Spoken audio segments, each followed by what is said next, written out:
Selamat berlibur di hari Kamis ini. Kembali kami berbagi perihal bagaimana kita menentukan komponen-komponen dalam biaya perbaikan kemudi dan tongkat kemudi kapal, ya. Semua kapal itu yang beroperasi tidak mungkin tidak menggunakan kemudi, ya. Katakan ini kemudi, ya. Maka kemudi ini bila mana mengalami kerusakan, maka kemudi ini harus dilakukan perbaikan. Begitu juga dengan tongkat kemudinya, ya. Tongkat kemudinya. Jadi biaya dalam perbaikan kemudi dan tongkat kemudi saat pengedokan harus diketahui oleh seorang OS, owner surveyor, yang mewakili pemilik kapal dalam membiayai perbaikan kemudi dan tongkat kemudi. Apa saja sebenarnya komponen-komponen biaya di dalam perbaikan tongkat kemudi pada saat pengedokan? Yang pertama yang harus kita perhatikan adalah kita harus membuka dan memasang kembali ada satu komponen yang disebut rudder jumping collar. Ini biasanya untuk menahan daripada naik dan turunnya kemudi biar tidak mengalami kocak, ya, atau istilahnya jumping collar. Lah, membuka dan memasang kembali rudder jumping collar ini atau rudder stock tight collar itu ada satu biaya yang harus dikeluarkan oleh pemilik kapal. Biasanya pembukaan dan pemasangan kembali ini dilakukan oleh galangan kapal.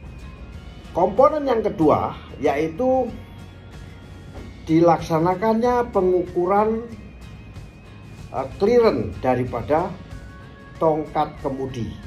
Kalau tadi itu ada namanya kemudinya, kemudian ada collarnya. Yang kedua adalah pengukuran berapa sih clearance daripada tongkat kemudi. Bisa diukur dari kirinya, kanannya, depan dan belakang, dan itu akan dilakukan oleh galangan kapal. Biasanya menagihkan tarif itu. Tarif daripada setiap galangan berbeda-beda, namun yang bisa kita jadikan acuan adalah tarif yang dikeluarkan oleh organisasi galangan kapal seluruh Indonesia, misalnya Iperindo, ya. Bisa juga kita mengambil standar-standar lain dari biaya pengukuran tongkat kemudi, atau galangan bisa menentukan sendiri biaya pengukuran clearance tongkat kemudi. Ini adalah komponen yang nomor 2. Di dalam tongkat kemudi itu ada namanya remes packing, ya. Tongkat itu pasti ada remes packing. Biaya untuk melepas remes packing. Bila mengalami kerusakan kita ganti, dan bisa diganti itu biaya dari mana? Kalau materialnya ada dua opsi. Opsi yang pertama dibelikan oleh galangan kapal, dan opsi yang kedua dibelikan oleh pemilik kapal, disebut dari owner supply, ya. Kalau shipyard supply berarti nanti ada tagihan tentang penggantian remes packing. Setelah mengalami pergantian atau pengukuran daripada rudder stock dan remes packing mengalami penggantian, maka ada biaya lagi yaitu membuka kuadran, ya. Suatu alarm yang disebut kuadran kemudi yang digerakkan oleh hidrolis biasanya dibuka, dan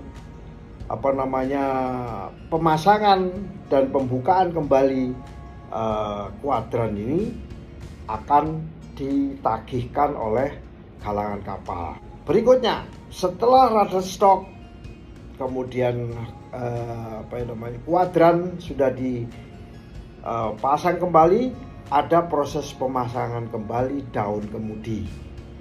Pelepasan dan pemasangan kembali daun kemudi, apalagi ada kerusakan, maka biaya perbaikan dan pemasangan kembali daun kemudi menjadi bagian terpenting, yaitu salah satu komponen daripada biaya perbaikan kemudi pada saat pengedokan. Ada satu lagi biaya yang juga tidak kalah pentingnya. Rudder stock itu ada yang karena ini kena torsi dan puntir, kadang-kadang mengalami kandas ya, maka rudder stock tersebut mengalami tidak alignment ya, tidak lurus. Maka pekerjaan meluruskan kembali poros atau tongkat kemudi ini menjadi salah satu komponen biaya yang akan ditagihkan oleh galangan kapal. Ada satu tongkat kemudi yang ada flanks ya, dibaut pakai flanks atau flandes, dan pembongkaran dan pemasangan kembali flandes ini juga akan ditagihkan oleh pihak galangan kapal. Ada kalanya pihak surveyor dari badan klasifikasi, entah itu dari Ajax member atau anggota Ajax ataupun dari badan klasifikasi nasional atau BKI, itu mempersyaratkan NDT ya, apakah ada retak di tongkat kemudi. Maka proses pemeriksaan tongkat kemudi dengan NDT ini biasanya galangan menyediakan proses pemeriksaan NDT, dan proses pemeriksaan NDT ini biasanya dibebankan oleh galangan kapal kepada pemilik kapal. Yang terakhir yang perlu menjadi catatan kita, yaitu bahwa setelah kemudi ini dipasang, kemudian flanknya sudah dipasang semua, sudah NDT sudah dilakukan dan tidak ada keretakan, maka kemudi akan digerakkan ya, 35 ke kiri, 35 ke kanan dalam waktu 28 detik dari sini sampai ke sini dan sebaliknya. Maka ada namanya swing test. Nah, swing test ini diuji, dan pengujian ini akan dikenakan biaya.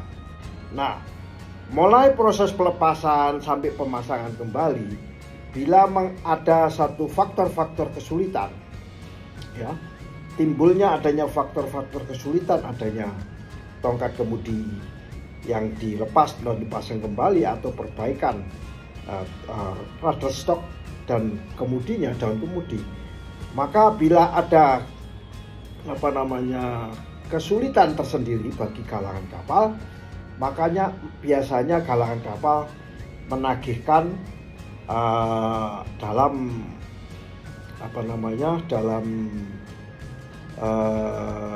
percentage. Ada galangan kapal yang menagihkan 15% daripada total biaya komponen tadi, ada yang menagihkan 20%, ada yang 20%, bahkan ada yang 30% ya, tergantung daripada case atau kasus atau kesulitan daripada proses pembongkaran dan pemasangan kembali serta perbaikan dari tongkat kemudi. Demikian kawan-kawan, semoga sharing singkat terkait dengan biaya-biaya yang akan timbul, komponen-komponen biaya yang akan timbul yang harus dikeluarkan oleh pemilik kapal sudah kami sampaikan, dan semoga sharing singkat ini bisa bermanfaat.